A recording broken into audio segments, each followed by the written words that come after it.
ብናጣ አብረን ብንወጣ ብንገባ አብረን በሐዘን በደስታ አብረን በማረግ ብንበቃ አብረን ብናገኝ ብናጣ አብረን ብንወጣ ብንገባ አብረን በሐዘን በደስታ አብረን በማረግ ብንበቃ አብረን ብናገኝ ብናጣ አብረን ብንወጣ ብንገባ አብረን በሐዘን በደስታ አብረን በማረግ ብንበቃ አብረን ብናገኝ ብናጣ አብረን።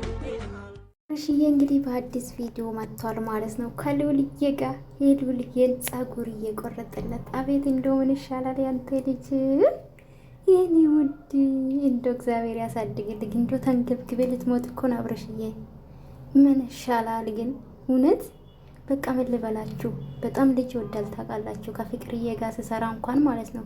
ሰላም ቤተሰብ እንዴት ናችሁ? ደህና ናችሁ? አለው እግዚአብሔር ይመስገን። አብረሽዬ እንግዲህ ከትንሹ ከሉልዬ ከልጁ ጋር መጥቷል። ጸጉር ይቆረጠ ማለት ነው።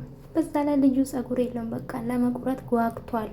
ያለችው 2 ፍሬ ናት። እሱም የቆረጠ ቪዲዮ በቲክቶክ ለቋል ማለት ነው። ብናጣም ብንርብም አብረነን እያለ ነው እንግዲህ አንለያይም ሉልዬ እያለ ነው አብርሽ።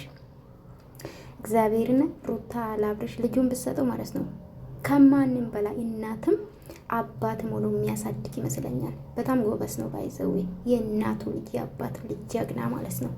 ለማንኛውም ፈጣሪ ያሳድግልኝ። እንደው ድግ ይበሉ ልጅ አባት ይህን ፍቅር ልጁ ያሳሳል። በቃ እኔ ልጅ ስለምወደው ይሁን አላቅም፣ በጣም ልጁ ያሳሳል። ድግ ይበልልኝ ልጅ ፍቅር ማለት ነው። ያሳድግ ፈጣሪ የኔ ውድ